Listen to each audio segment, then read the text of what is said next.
देखिए हर खबर यहीं पर, सब्सक्राइब कीजिए TV9 भारतवर्ष। दुश्मन का दुश्मन दोस्त होता है, रूहानी इस पर पूरी तरह से अमल करते हैं। आजकल रूहानी की जिनपिंग से खूब छन रही है, लेकिन जिनपिंग के साथ हुई इस नई दोस्ती से पहले रूहानी की रूस से पुरानी दोस्ती है। इस दोस्ती में रूहानी को लड़ाई के लिए साजो सामान भी मिलता है और अमेरिका के खिलाफ युद्ध के मैदान में पुतिन का साथ भी। टेली सीरीज के इस एपिसोड में देखिए फ्रेंड्स फॉर एनिमी।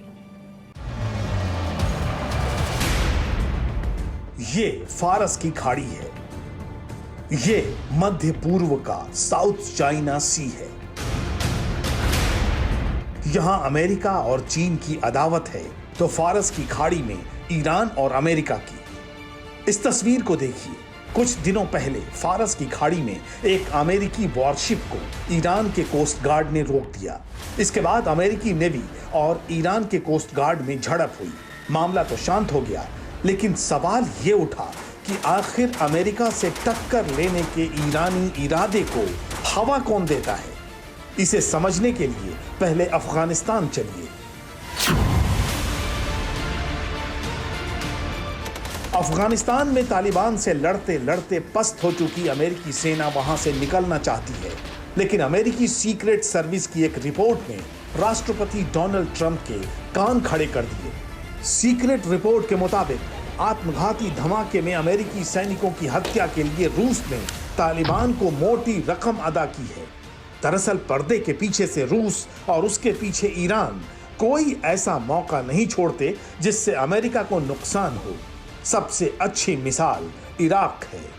इराक में बगदादी ब्रिगेड के खिलाफ अमेरिकी लड़ाई में रूस तमाशबीन रहा।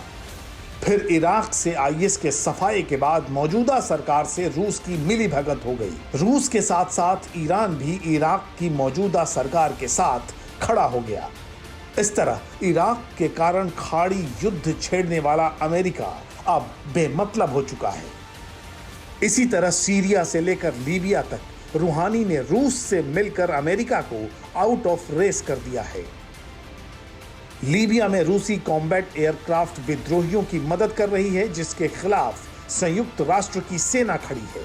इसी तरह फिलिस्तीन में भी रूस की शह पर ईरान एक्टिव है। जरा समझिए कि आखिर रूस और ईरान की केमिस्ट्री कैसी है। 2010 में एटमी प्रोग्राम के कारण अमेरिका और संयुक्त राष्ट्र ने ईरान पर प्रतिबंध लगाया था।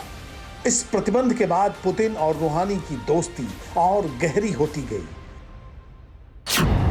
ईरानी एयरफोर्स के फाइटर रूस निर्मित हैं, जो पहले अमेरिका निर्मित थे। 2011 में सीरिया के गृह युद्ध में रूस और ईरान साथ आए और खुलकर स्थानीय सरकार का समर्थन किया। इस डील के तहत ईरान को रूस ने S-300 मिसाइल डिफेंस सिस्टम दिया। इसी डील के तहत ईरान को रूस ने हेलीकॉप्टर, अटैक प्लेन्स और आर्टिलरी सिस्टम भी दिए।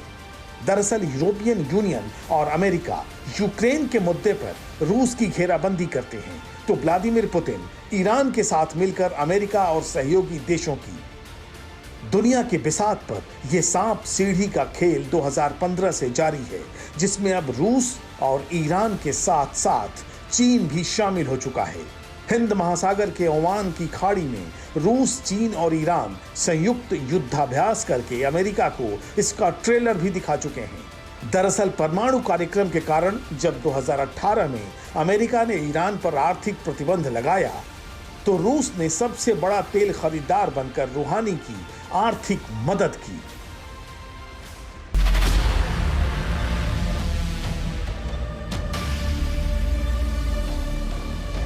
अड़ी सोमवार से शुक्रवार शाम 6 बजे सिर्फ TV9 भारतवर्ष पर।